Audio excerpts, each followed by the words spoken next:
سوچیں، اگر انسان صرف ایک جسم نہیں بلکہ ایک ایسی کہانی ہے جو کائنات کے آغاز سے شروع ہو کر ابھی تک لکھی جا رہی ہے، اگر ہماری زندگی صرف چند سالوں کا سفر نہیں بلکہ اربوں سال کی ارتقائی داستان کا ایک باب ہے، یہی وہ خیال ہے جو او دفنامنان اومین میں ہمیں ایک گہرے سمندر کی طرح اپنی طرف کھینچتا ہے، اور ہم آہستہ آہستہ اس میں ڈوبنے لگتے ہیں۔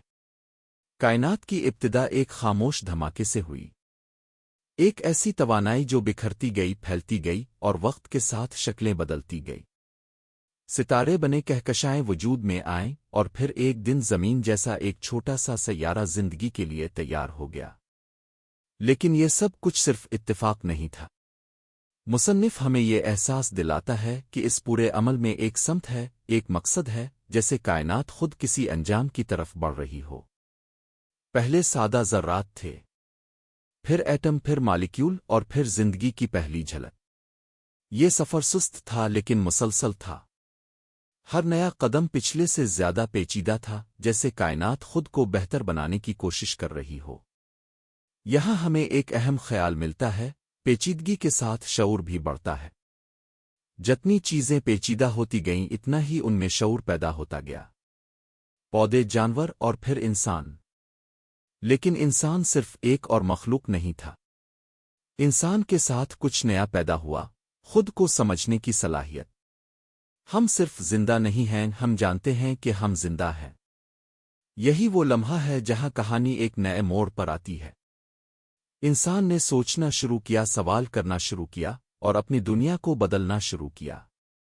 زبان بنی، ثقافت بنی، علم پیدا ہوا۔ لیکن یہ سب کچھ الگ الگ نہیں ہو رہا تھا، یہ سب ایک دوسرے سے جڑا ہوا تھا۔ جیسے جیسے انسان ایک دوسرے سے جوڑتے گئے، ایک نیا دائرہ بنا، ایک ذہنی دنیا جہاں خیالات، جذبات اور نظریات ایک دوسرے سے ٹکراتے اور جڑتے رہے۔ یہی وہ مقام ہے جہاں ہمیں محسوس ہوتا ہے کہ ہم صرف جسمانی دنیا میں نہیں رہتے، ہم ایک ذہنی کائنات میں بھی موجود ہیں، اور یہ ذہنی کائنات مسلسل بڑھ رہی ہے، پھیل رہی ہے اور زیادہ پیچیدہ ہوتی جا رہی ہے۔ لیکن سوال یہ ہے، یہ سب کہاں جا رہا ہے؟ کیا یہ سفر بس یوں ہی چلتا رہے گا؟ اس کا کوئی انجام بھی ہے؟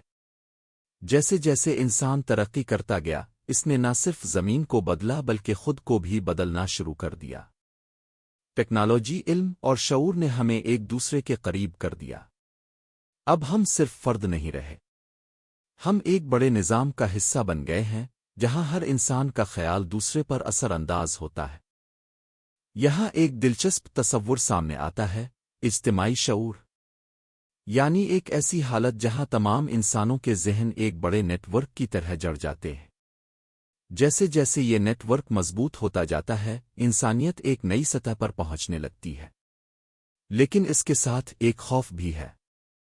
کیا ہم اپنی انفرادیت کھو دیں گے؟ کیا ہم صرف ایک مشین کا حصہ بن جائیں گے؟ مصنف ہمیں بتاتا ہے کہ نہیں، بلکہ اس کے برعکس، جتنا ہم جوڑتے جائیں گے اتنا ہی ہم اپنی اصل پہچان کو بہتر سمجھ پائیں گے۔ یہ سفر ہمیں ایک ایسے مقام کی طرف لے جا رہا ہے جسے وہ اومیگا پوائنٹ کہتے ہیں۔ یہ کوئی جگہ نہیں بلکہ ایک حالت ہے، ایک ایسا لمحہ جہاں تمام شعور، تمام علم اور تمام انسانیت ایک نقطے پر آ کر مکمل ہو جاتی ہے۔ یہ سننے میں ایک خواب جیسا لگتا ہے، لیکن مصنف اسے ایک حقیقت کے طور پر پیش کرتا ہے۔ اس کے مطابق کائنات کا ہر قدم اسی طرف بڑھ رہا ہے۔ ہم صرف اس سفر کے مسافر نہیں، ہم اس سفر کا حصہ ہیں۔ یہاں کہانی مزید گہری ہو جاتی ہے، کیونکہ اب یہ صرف سائنس کی بات نہیں رہی، یہ روحانیت کی بات بھی بن جاتی ہے۔ انسان نہ صرف جسمانی طور پر ترقی کر رہا ہے بلکہ روحانی طور پر بھی ایک نئی بلندی کی طرف جا رہا ہے۔ ہماری محبت، ہمارے تعلقات، ہماری ہمدردی، یہ سب صرف جذبات نہیں بلکہ اس بڑے سفر کے اہم حصے ہیں۔ یہ ہمیں ایک دوسرے کے قریب لاتے ہیں اور اس اجتماعی شعور کو مضبوط بناتے ہیں۔ اور پھر ایک لمحہ آتا ہے جہاں ہم رک کر سوچتے ہیں، کیا ہم واقعی اس راستے پر ہیں؟ ہم خود کو تباہی کی طرف لے جا رہے ہیں؟ یہی وہ کشمکش ہے جو انسان کے اندر چلتی رہتی ہے، ایک طرف ترقی، دوسری طرف تباہی کا خطرہ۔ لیکن مصنف امید کا دامن نہیں چھوڑتا۔ وہ ہمیں یہ یقین دلاتا ہے کہ انسانیت کی اصل فطرت آگے بڑھنا ہے، جڑنا ہے اور بہتر ہونا ہے۔ آخر میں یہ کہانی ہمیں ایک سوال کے ساتھ چھوڑ دیتی ہے۔